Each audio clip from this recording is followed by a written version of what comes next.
need to talk about ideas, good ones and bad ones. We need to learn stuff about the world. We need an honest, intelligent, thought-provoking, and entertaining review of what the hell happened on this planet in the last 7 days. We need to sit back and listen to the Iron Fist and the Velvet Glove. Well, the last 14 days, maybe. Scott, the Velvet Glove, back on board. How are you, Scott? Good, thanks, Trevor. G'day, Joe. G'day, listeners. I hope everyone's doing well. Joe, the tech guy's here. Joe. Well. Yep.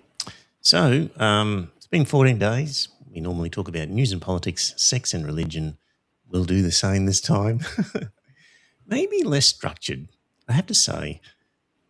I've got a list of topics again, and just cataloguing the demise of civilization is getting really difficult.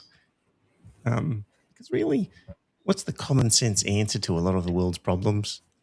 It just doesn't matter, does it? Because we've just got the most crazy, ill-equipped people in charge. And so really, what's common sense, what's rational, what's good policy, what's bad, it kind of just doesn't really matter anymore. And we just have to deal with these narcissists, psychopaths, clowns. I mean, we're lucky if they're just clowns. And they'll just do what they do. And I guess we watch and observe for a while. And anyway, Scott, before we just went live, you mentioned the ISIS brides and what's our position on that. Why don't you fire away with what your position is? So, well, I give a little bit of context first of all. Is that let me just bring this up on the screen. You may recall many years ago, dear listener, some Australian women were convinced that becoming an ISIS bride was a good idea, and they headed over to the Middle East and were hitched up with some guys, and they no doubt regretted their decision fairly quickly. And 34 women and children, Australian citizens, it seems, want to come back to Australia, and they've been issued with Australian passports, and only one of them has been excluded. So the others technically are allowed to come back, but our government is giving them no help at all. So Scott, what do you think? Initially, I just wasn't sure about the whole thing, but then the more I read about it and everything else, I thought our government was being very mean-spirited. And even that one that has been excluded from re-entry, I would have thought you could bring her back in. You could make a report to the cop shop once or even twice a day for a few months, and then you could just slowly wind back the number of times she had to report to the cop shop if necessary. And you'd have the intelligence agencies would keep a close eye on her. They could bug her phones and everything else just to be sure that she wasn't actually doing anything wrong. And you could even, if you really were that worried, you could even find out who she's going to go see. And you could actually go in there and say, you're not allowed to see such and such. You've got to tell him no. And that sort of thing. I can understand why Albanese's decided to be as tough as he has been. I think he's been spooked by the Pauline Hanson numbers. But that's So is that understandable, or is that just...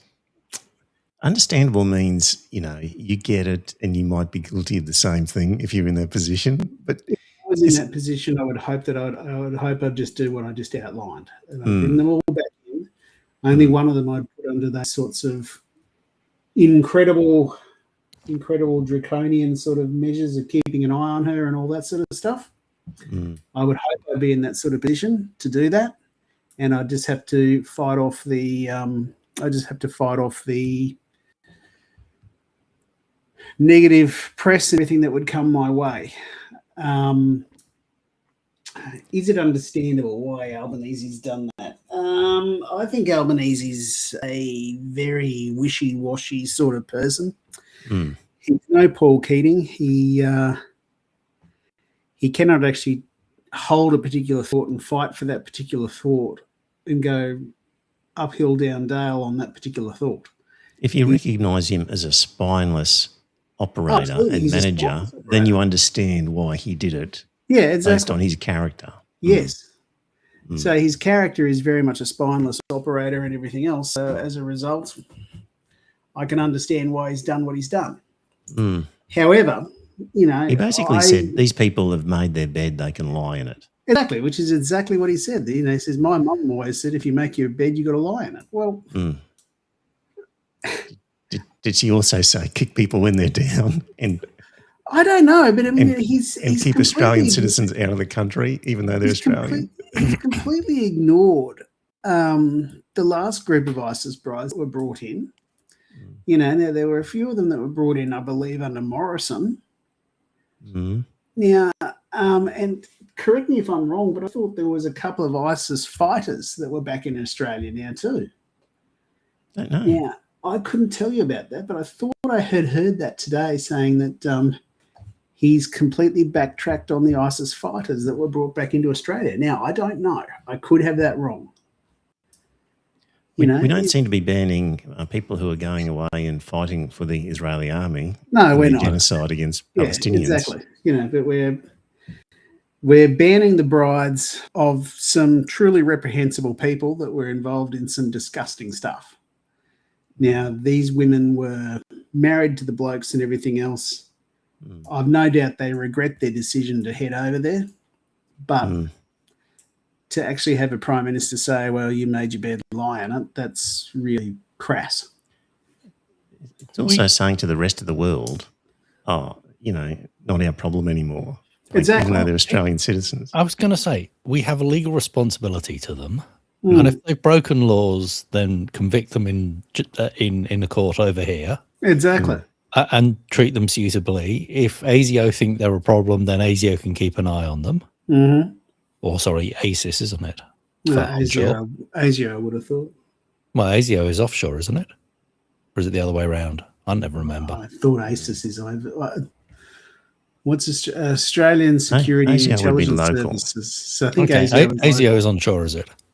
Yeah, I think it's onshore. All right. Well, either way, yeah. If you think they're a problem, if you think they're a potential problem, keep an eye on them. But at the end of the day, they're Australian citizens. You've got a legal responsibility. I hated when they were talking about revoking dual or the Australian nationality of dual citizens as well. I think. But my understanding is none of them have got dual citizens. Most of them were born over here, so they are a citizen of Australia. They are our problem. The argument was if they had the ability to inherit a citizenship from their parents, they should have that one. But that just makes it somebody else's problem. Hey, Joe, and it then becomes. Sorry, Joe. Can you put the chat on the screen? Well, I actually think. Sorry. Is it there or not? Yeah, it is. It's not showing up for me. Yeah, not for me. I don't think anyone wants to talk to us. Maybe test well, it. John says hi. He says he's 30 minutes south of you. I can't see it. They've changed this software program and things are in a different spot. I'm just can't quite figure out. Shows up, but yeah. Oh, sorry. You finish your thought, and then when you finish that, if you could get the chat on the screen, that would be great. But we keep going. It's it's a race to the who can kick them out first if they're dual nationals, which always seems a weird idea to me. That you can just turn your back on a citizen just because you don't like. And we were the first ones to kick people out in the sense with New Zealanders who might have been here since they were 2 or 3 years old. Yeah. And when they committed a crime of some sort as adults, we've kicked them back to New Zealand and said, well, they're your problem. And totally ignoring that, in fact, these people have lived in Australia all their lives. So we kind of on the one hand say, well, your country of origin is the most important thing. And so we're kicking these New Zealanders who have committed a crime in Australia back to New Zealand. Yet people are not wanting to recognise, well, maybe we have our own criminals or others who ultimately have to have a place to live in. We just can't say to the rest of the world, oh, that's too hard for us. We don't want them, even though they're ours. Somebody else's problem now. it's so shallow and immature and babyish. And for God's sake, like obviously, it gets ramped up in Sky News and the Murdoch press and whatever. But honestly, can't these guys sell an idea where they just take it and say, I don't that's think just they can. irresponsible? No. I don't think they can sell an idea. I don't think they want to have the conversation going, look, just because they're brown-skinned doesn't make them any less Australian. Exactly. Which I think is the crux of Sky News and is the crux of Pauline, isn't it? Well, a lot of these women are probably white-skinned, blue eyes, blonde hair. Either way, they're not white Christian nationalists. Yeah. It's it honestly, I never thought I would actually hear anyone making those comments just like that, Joe. But I think you're right. I think that we have been infected by Christian nationalism in this country. And even the local member up here that I've told you blokes about, that I had that conversation with, and I said, I can't vote for you because you haven't got the right wing of your party. You haven't got the right wing Christians in your party under control. He's the guy that actually voted with Canada's Australia Party to reopen the debate on abortion in Queensland because he said, quote, I've got to get right with God. Yeah. I actually looked. Are you guys aware of they vote for you? They work for you? No. There's a website which has the voting records of all the federal politicians. And I was looking up because people are going, oh, I like Pauline Hanson's policies. And I'm going, well, hang on, what has she actually voted for? So I went and looked it up. And the same with Malcolm Roberts. Ultimately, they're not protecting the little guy, let me guess. No. I mean, lots of coal fondling, strangely enough. Certainly, they were against any form of female equality. I mean, it's worth checking on your own. Some of it, you're going, well, maybe that's a reasonable position, but a lot of it was, they voted against tax cuts, greater tax for rich people. Looking out for the little person, obviously. Yeah. Just going back to that ISIS bride stuff. So Home Affairs Minister Tony Burke said security agencies had not passed on any advice that would block the group from receiving the required travel documents to return to Australia. So he says there's been no advice from ASIO that the Passports Act provisions has been activated. And we've now got, thanks to Angus Taylor taking over the leadership, we've got James Patterson now as the opposition defence spokesperson. And he says the government should do more to stop the cohort's arrival. He says it is very clear that the government can refuse a passport to an Australian citizen if they receive advice from a competent authority like ASIO or the AFB if a person is a threat to security. Denying their passport would deal with that threat to security. And he says those powers need to be used, and this government seems very reluctant to use them. I think the government is probably reluctant to use them because it's not that simple. Well, and I'm not sure that it's legal. Well, it's one of those things. I heard this morning on a podcast I was listening to, which name escapes me, they were saying that you can't actually just go ahead and do that. No, it was the interview with, what's his name, the Tony Burke, the Home Affairs Minister. He said you can't just accept that and move on without issuing passports. You've got to actually issue passports.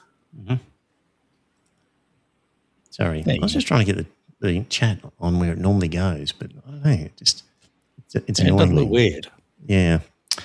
Sorry if we don't interact with the chat as much because it's kind of difficult where we are to see what's actually going on with it. Is my voice sort of cutting in and out at all? It sounds like it to me, but no, it's all normal. Fine. Okay. Yeah. So ISIS brides, very immature, pathetic behaviour by Labor.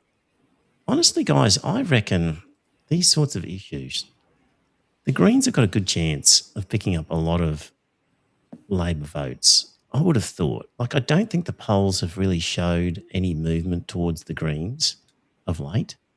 No, I don't think it has. This sort of thing is the sort of thing that would get people's goat up, I think. Well, I'm not sure about that. I think that I think Pauline Hanson has probably hit the nail on the head when it comes to the mood of the Australian public. The mood of the Australian public is probably fairly, what's the word I'm groping for? It is fairly racist and that sort of thing. So that's just one segment.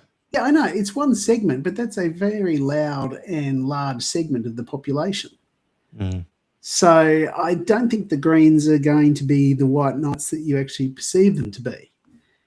I think the Liberals have basically imploded. They've given away any chance they've got of winning those inner city seats. And the outer suburbs are going to be a fight between Labor and One Nation. Mm.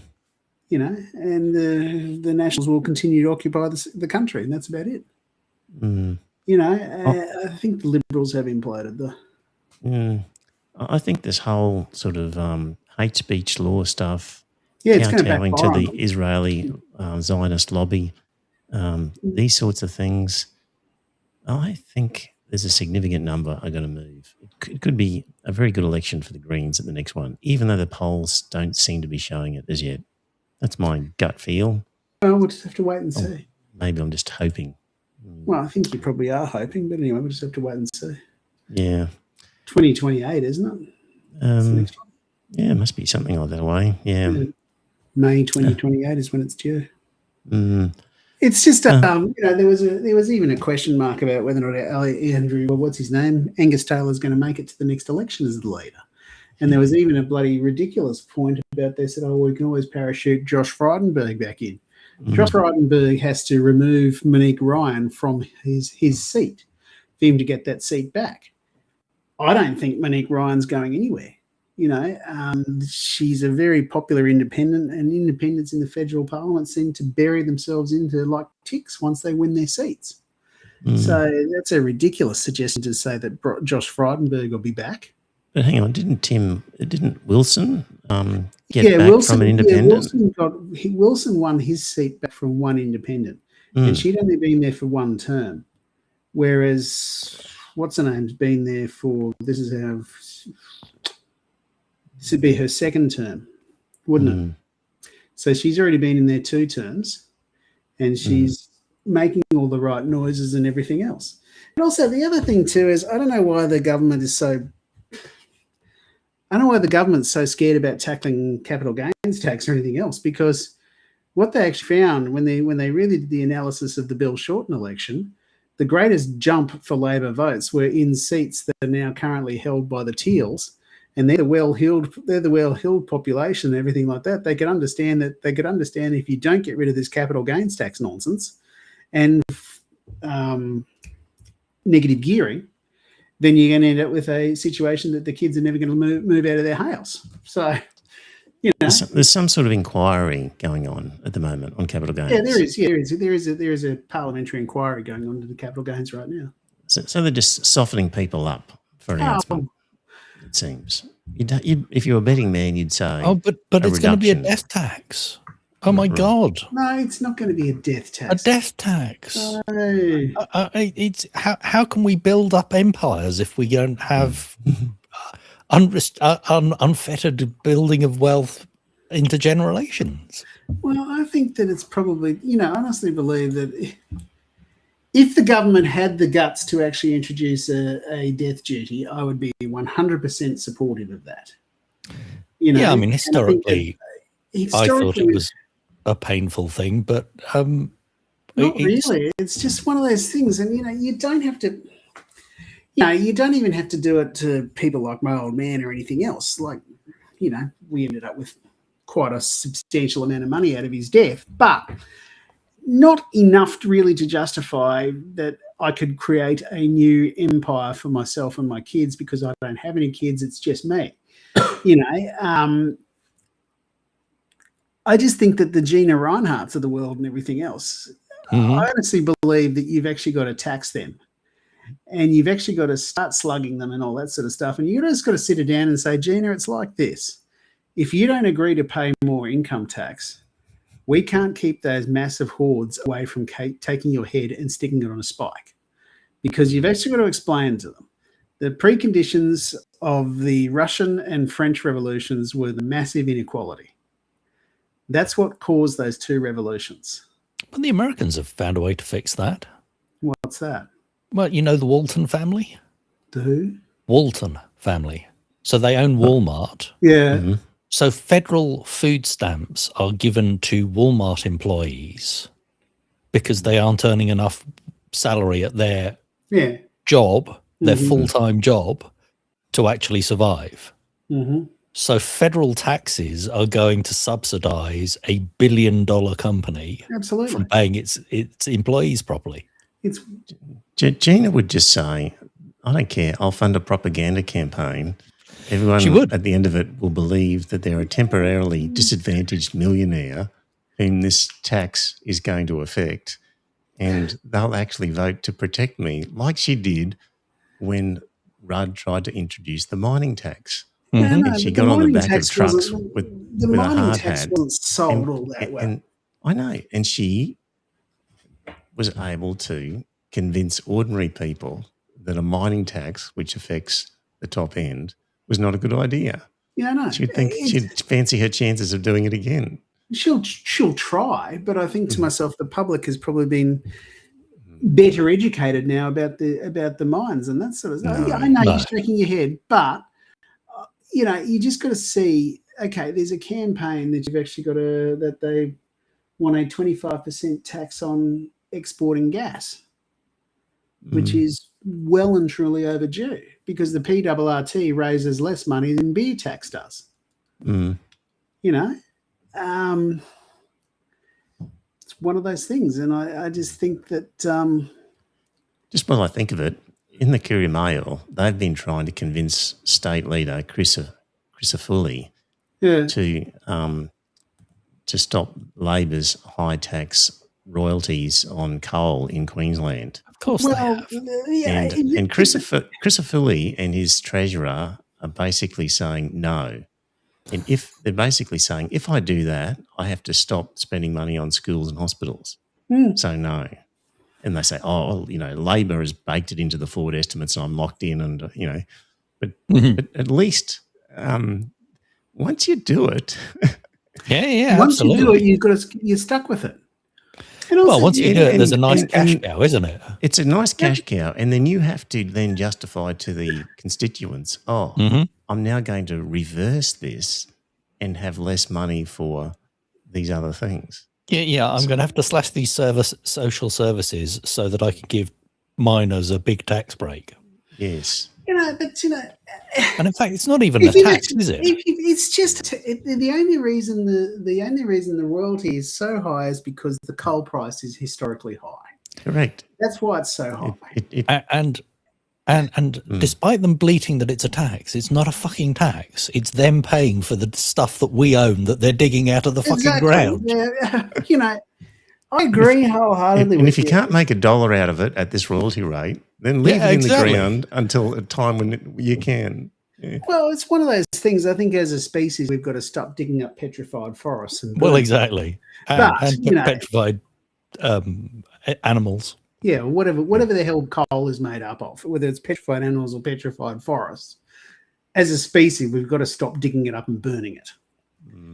Now, I just want to interrupt. This is perhaps one of the best comments in the chat ever from Danny saying, "Greetings from my honeymoon in the Long Bay. Can't wait to listen to the full episode when it drops."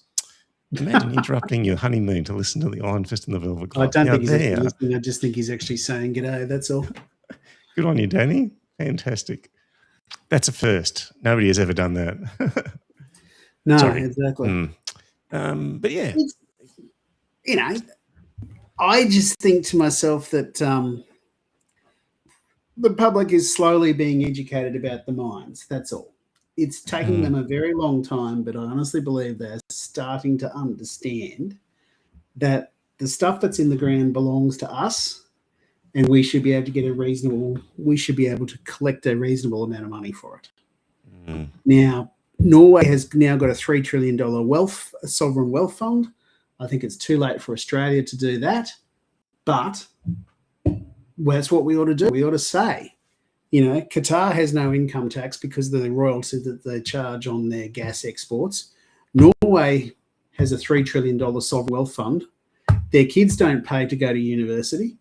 Over here, we make more money in the interest on HEX debts than what we do out of the PRRT. And Republican Alaska has a UBI. Yeah. From their oil royalties. From their oil royalties. It's one of those things, and I just think if we actually look at those three little examples. So these are important things to you, Scott? Say again? These are important things to you? It is, yeah.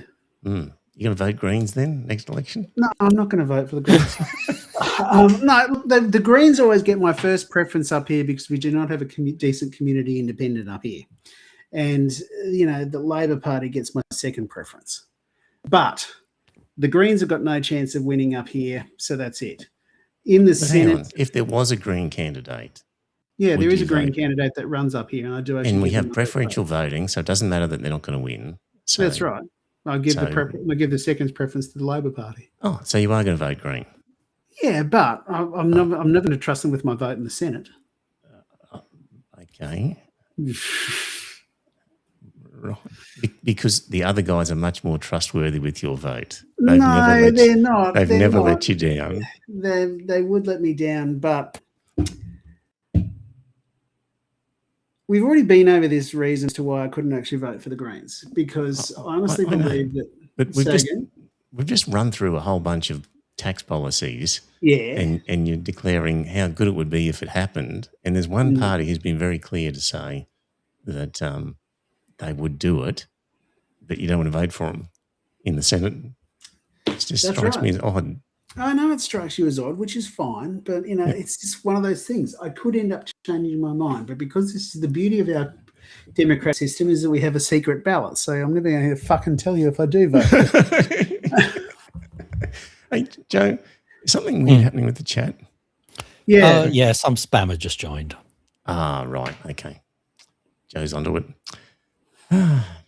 Okay.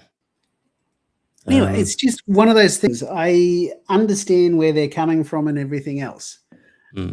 I understand what the Greens are actually saying, but I'm still not ready to forgive them over the Housing Australia Future Fund. Especially the way that churlish manner in which, whatever his name was, the guy that was the member for Griffith, whatever his name is. Max Chandler Mather or something like that. I liked Max. Yeah, I know you did, which is fine, but just the churlish manner in which he attacked the Housing Australia Future Fund, virtually broke down and cried when they finally voted for it. It was a very pathetic carry-on by them. And I honestly believe they were right to actually get the extra $2 billion out of the federal government for public housing, but for them to turn around and say, we want 4, and the government said, no, well, then we're going to walk away from that. That was where they should have taken their win and said, right, well, $2 billion is better than no million.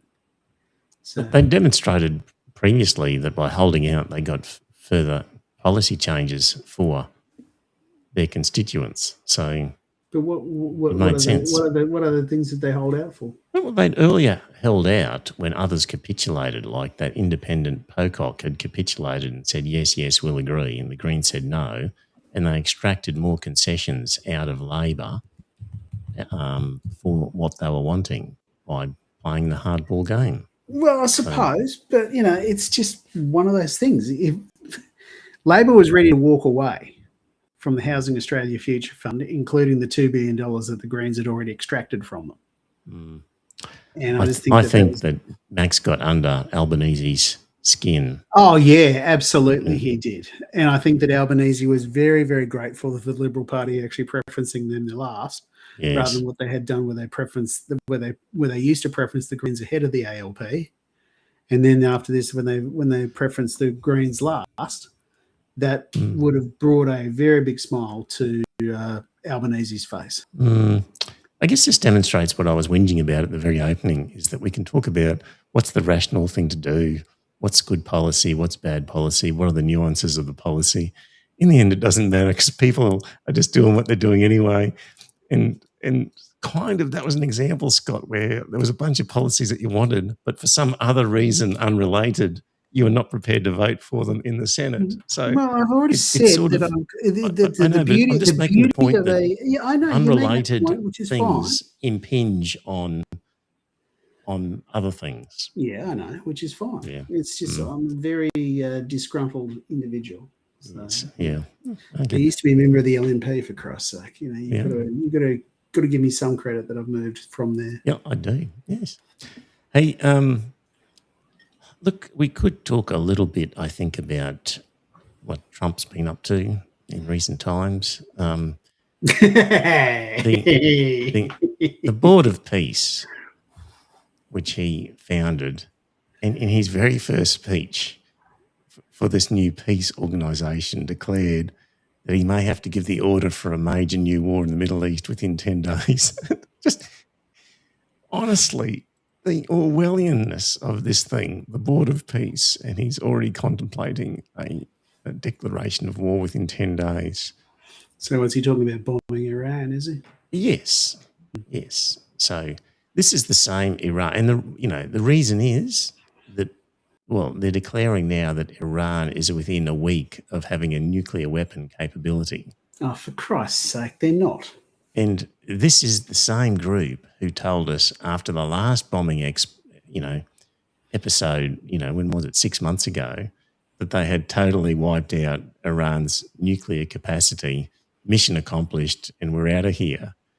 But now, a few months later, and they reckon Iran's only weeks away from nuclear bomb capacity. They're just so full of shit, such blatant hypocrisy out of their own mouths, and yet we keep just rolling on with these guys. It's so frustrating. Well, the other thing that I think was, and the only bit of bright news out of the US was the Supreme Court actually voted against Trump's tariffs. And didn't he have a temper tantrum about he that? He went Burko over that, didn't he? He's got a 150-day 15% tariff on us and everything else, and he's now got to go cap in hand to Congress if he wants the tariffs to be permanent. Now, the other thing is the big, beautiful bill, all that expenditure that was actually in there, the extra money for defense and everything else, that was all funded by the tariffs. Now that the tariffs have been ruled illegal by the Supreme Court, he's going to have a hell of a problem with his budget. So his deficits are going to go up, which is going to lead to more borrowing, which is going to lead to higher pressure on their interest rates. So it would be irresponsible for a new Federal Reserve governor to actually go in there and say, yes, it's time to cut interest rates. Anyway, it was very amusing. Trump will just blame the Fed, governor for the problem. He will. He'll blame everybody else for the problem. Have you? Did either of you see that the movie called The Apprentice? No. Okay. Yes. You did see it? Yeah. Yeah. Did you see how Roy Cohen told him right from word go? Never apologize, always attack. I forget what the third thing was. But he said, never back down, never apologize, always attack. And that is exactly what he's continuing to do. So this is a dramatization of Trump's beginnings. Yeah, absolutely. Okay. Is it good? Yeah. It is good, yeah. I can't remember. I just watched it just recently. I can't remember which streaming service. Apparently he was very pissed off about it. I've got no doubt that he was pissed off about it because it showed him as I was about to say something rather rude, but it showed him as a guy that was suffering from erectile dysfunction and everything else. And he had liposuction done and he had his hair operated on to reduce his baldness. The way he turned his back on Roy Cohen when he found out that he had AIDS. Yes. Your closest buddy who suddenly got very sick. Yes. I'm with you, Dire Straits. I'm not sure that I can forgive the Greens for voting against the carbon tax either. Anyway. Hey, if that movie was good, it couldn't be as good as the Melania documentary. Sure, I haven't bothered seeing it. I still haven't managed to find a dodgy download of that. Right.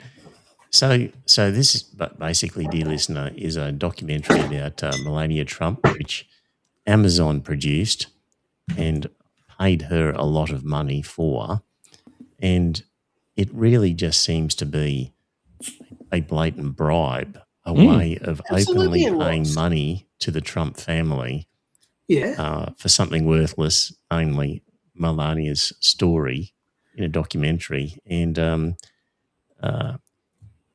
reviews. Well, according to Donald Trump, he says she did the movie and it has become the biggest selling documentary in 20 years. Can you believe it? No. The theatres are all packed. Women, especially, they go back and see it 2 or 3 times. You heard how many seats they sold in the UK, didn't you? No, how many? I think it was 24 across the whole of the UK. Is that right? Wow. So here's a review from The Guardian of the Melania documentary. The whole thing was exhaustingly boring and chillingly vain. Melania's appearance, an entirely airless existence.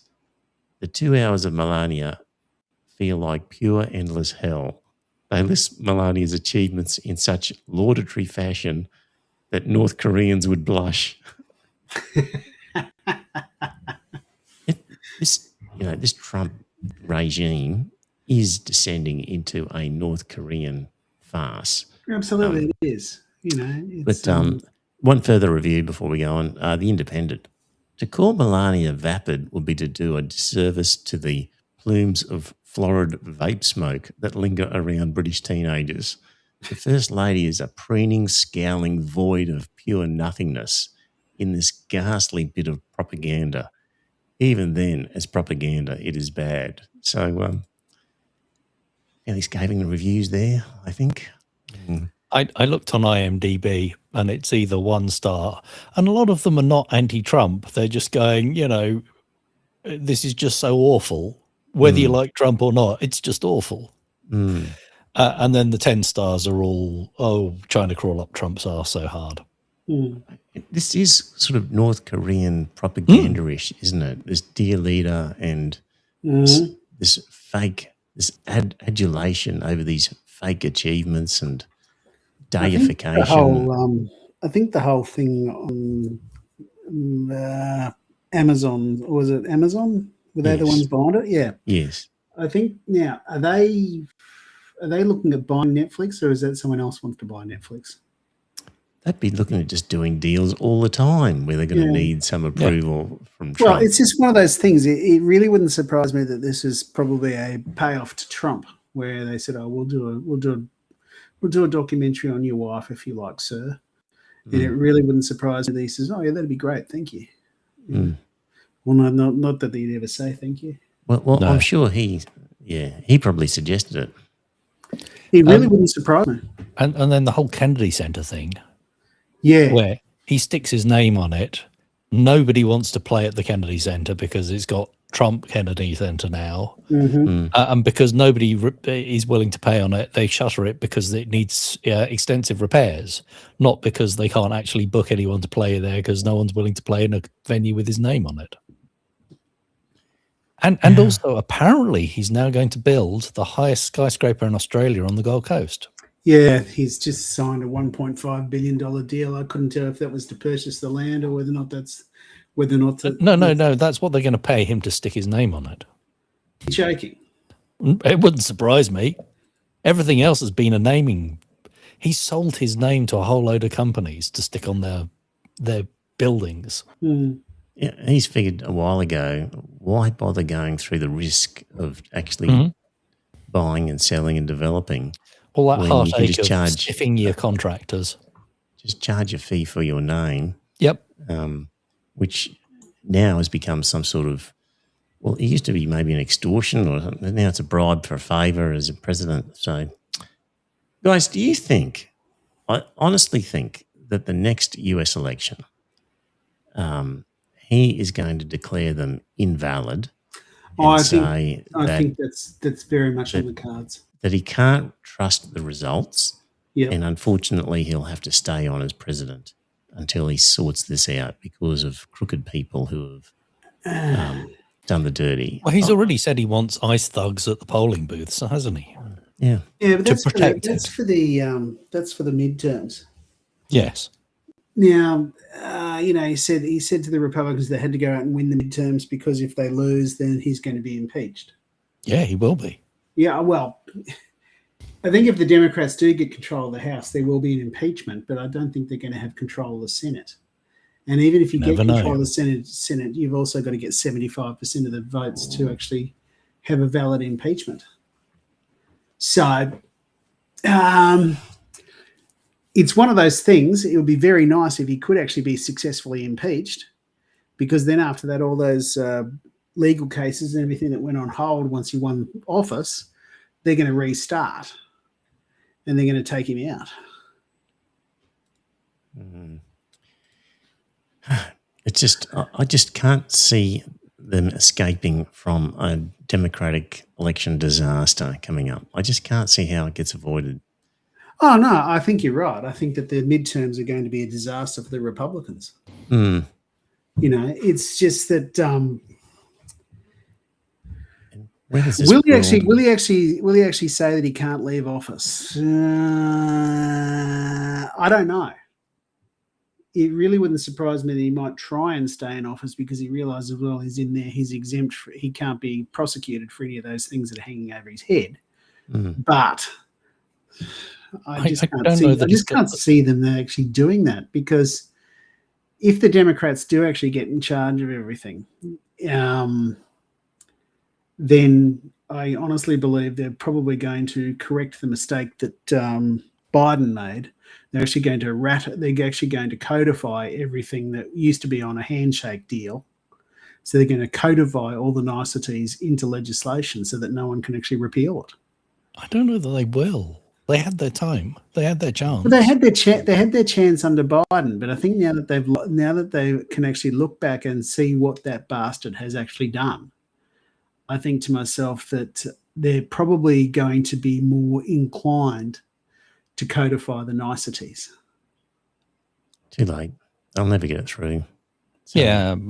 Alison's saying, imagine his mental state. I honestly think he's not.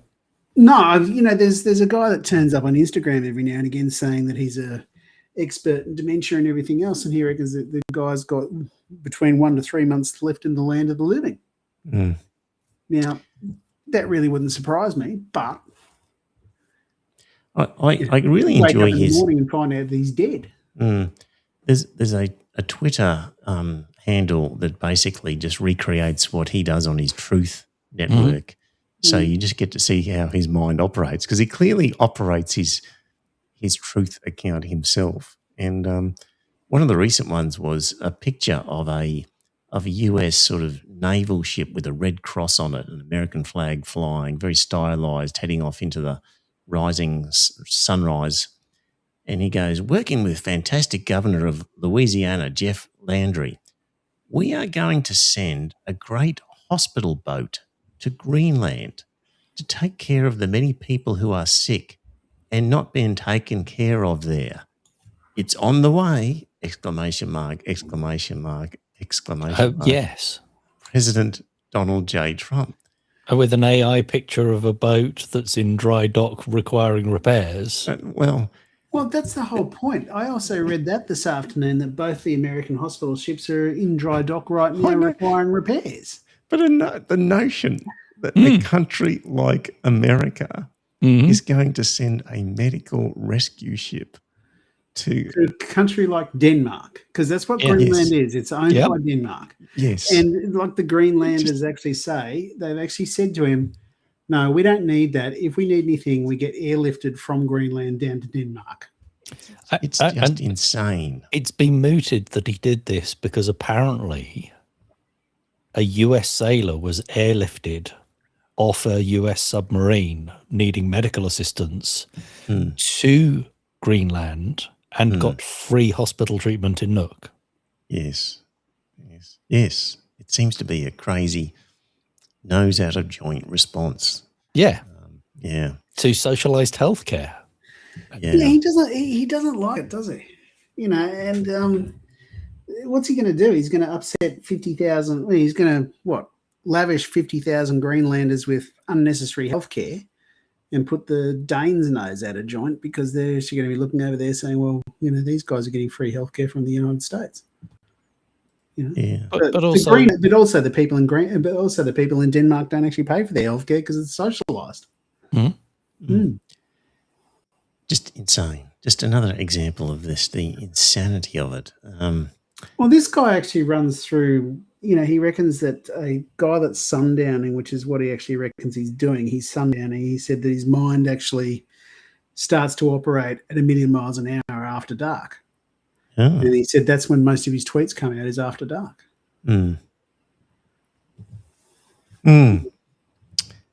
Matt in the chat room says, thank you for your attention to this matter, all in capitals. Yes. Yeah. He normally writes that at the end of his truths. Didn't on this particular one.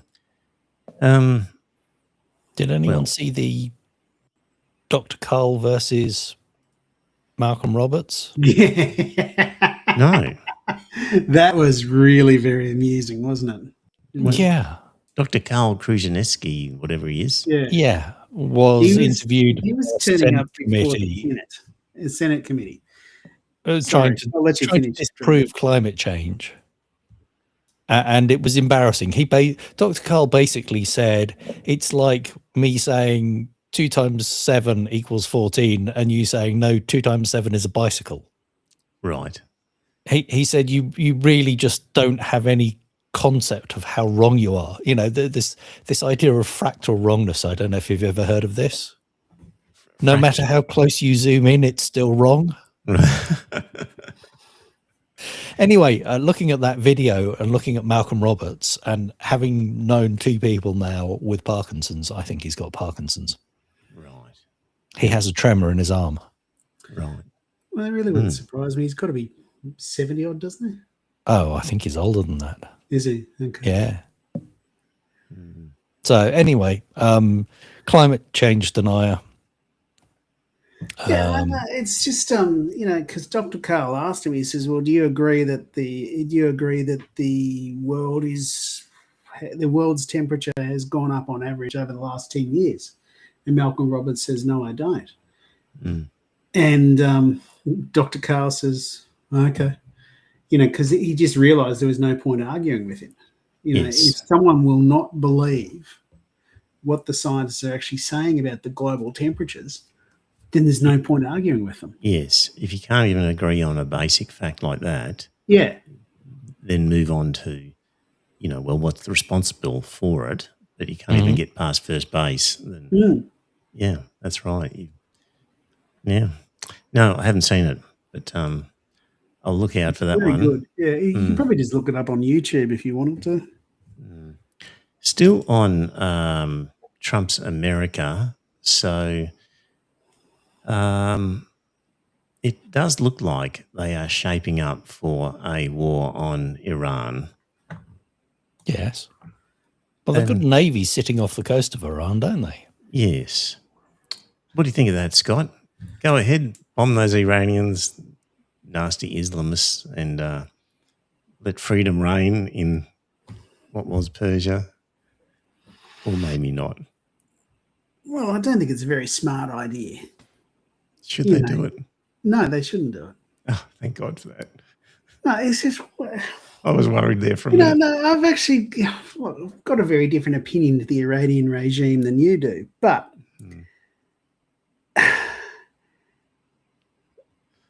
they're the legitimate regime of that particular country. So you've got to actually accept them. I love that. A legitimate regime. Well, regime is such a loaded word, isn't it? Yeah, exactly. Okay, well, there's a legitimate government of that particular area. Yes. They won that revolution in 1979, and for bloody good reason too, because the Shah was a corrupt bastard. But Okay, just want to make sure we're on the same page that, this invasion of Iran it would be a is... stupid thing to do. I think it would be a brilliant thing to do. Why would it be a brilliant idea? Because it'll drag America into some endless war, and people will get so pissed off with Trump that maybe next time round they'll get rid of him. Well, we just got to wait and see. I would have thought that whoever ends up running for the Republicans next time is dead, because I would have thought that the public aren't going to forgive Trump. And if J.D. Vance does actually get the nomination, they're going to be saying, well, he was Trump's number 2. He's just as bad as what Trump was. That'll be it. Where was I headed with all that? If America does get involved in another fair war, then you can forget, I think Ukraine can forget receiving any military aid from the United States. Now, they're not getting any at the moment. Well, they're selling it to Europe, and then Europe's giving it to Ukraine. So I just think to myself that you can forget any sort of support for Ukraine, and I think that Ukraine's just going to be under more and more pressure to accept the Russian peace deals that are being written by the Kremlin, put out by the Kremlin, and that's it. The US has nearly achieved its aim in the Ukraine because it wanted the Ukraine to fight Russia to the last Ukrainian, and they're almost there. Well, I think they've actually killed off that many.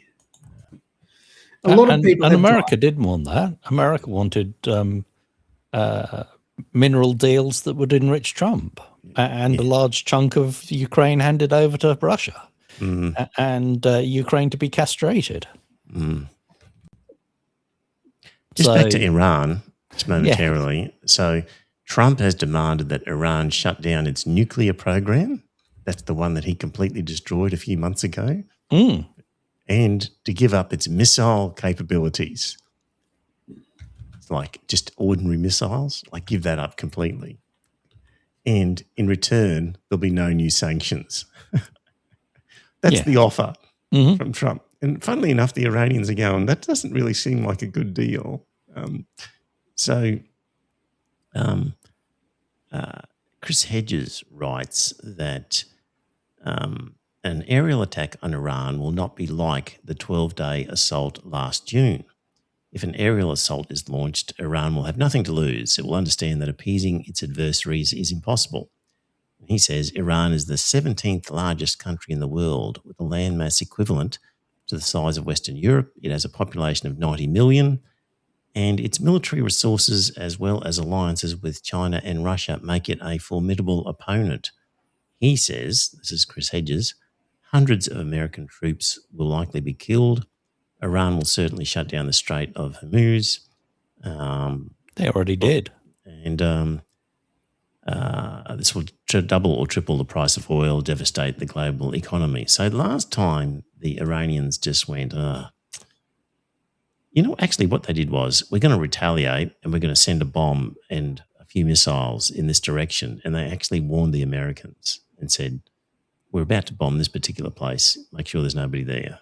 Like that was the Iranian response last time. And this time, Chris Hedges reckons they won't. And, there's a good chance of popping off a few of these naval vessels that will be close to Iran, one would have thought. So it's a dangerous tactic for the world. Like imagine if Iran does respond more seriously and sinks then big Trump will get the carrier. nukes out. So, we're perilously close to some terrible things. Yeah, they reckon that the what do they call it? The doomsday clock. They reckon it's moved closer to midnight. I couldn't tell you how far away it is now, but apparently it's closer than it has ever been. When you've got a senile egomaniac in the White House, with a finger on the nuclear trigger, yes. And you've got another egomaniac that's apparently not senile in Russia. Well, yes. Yeah, you've got two lunatics in charge of the world's nuclear weapons. And China's just sitting on the side saying, well, I don't think you should do that, boys. But I don't think that the world's going to be actually able to stop. The problem is that the people who are really controlling America at the moment seems to be the Israeli Zionist lobby, and they don't care if a few Americans get killed if it drags the United States into a war against Iran. Exactly. Correct. And the evangelicals, I'm sure, would love it. Yes, because it's the end times. Yes, that'll probably drag them into conflict with Russia because Russia is basically aligned with Iran. So, that's a hell of a mess if they do get involved in that. Correct. It could escalate enormously. Oh God, yeah. The American ambassador to Israel, Huckabee, he was in an interview with Tucker. What's that guy? Tucker Carlson. Tucker Carlson. Yeah. He said, "I know that if it weren't for Iran, there wouldn't be Hamas, there wouldn't be the Houthis, there wouldn't be Hezbollah. We wouldn't have the problem on the border with Lebanon." And Tucker Carlson says, "What problem on the border with Lebanon? I'm an American. I'm not having any problems on the border with Lebanon right now. I live in Maine." Like, good point, even though Tucker Carlson's a crazy character. Like these crazy Americans are treating Israel like their own country, even more so. So, even a guy like Lindsey Graham, senator, during a Monday press conference in Tel Aviv after meeting with Benjamin Netanyahu, she said, "I've been coming here every 2 weeks, whether I need to or not." That's to Israel. So, a senator. The seat of US power. Yes. Tel Aviv. Yeah. And he said, the reason why he's there, so he's South Carolina, but every 2 weeks he's in Israel, because the wars of the future are being planned here in Israel, Graham said, because if you're not one step ahead of the enemy, you suffer. The most clever, creative military forces on the planet are here in Israel. So these guys, it used to be they would hide behind clever propaganda, but now they just out and out say the most crazy things. So, even though it would be a very stupid decision, Scott, for the US to attack Iran and could lead to substantial casualties on the American side, maybe the people ultimately making the decision I think the have other priorities. It's making the decision are lunatics. And I used to say many years ago that if enough American boys come home in body bags, then you'll see the support for Israel go down. I no longer believe that. I think to myself that's going to lead to an escalation in support for Israel. And well, they certainly take offence at art in Canberra, don't they? Say again. Israel take offence at art in Canberra. What story is that? That was the pub that had. The name Descent. Yeah. Yes. Yes, it was, wasn't it? That was the editor of the John Menadue blog was saying about the pub Descent in Canberra was closed and declared a crime scene after a complaint over satirical anti-fascist posters. So 3 police officers attended, later joined by 2 others from no less than the Major Crimes Unit about some posters. And the posters in the pub were headed "The Third Reich" and included headshots of Trump, Putin and Netanyahu in Nazi uniforms. Yeah.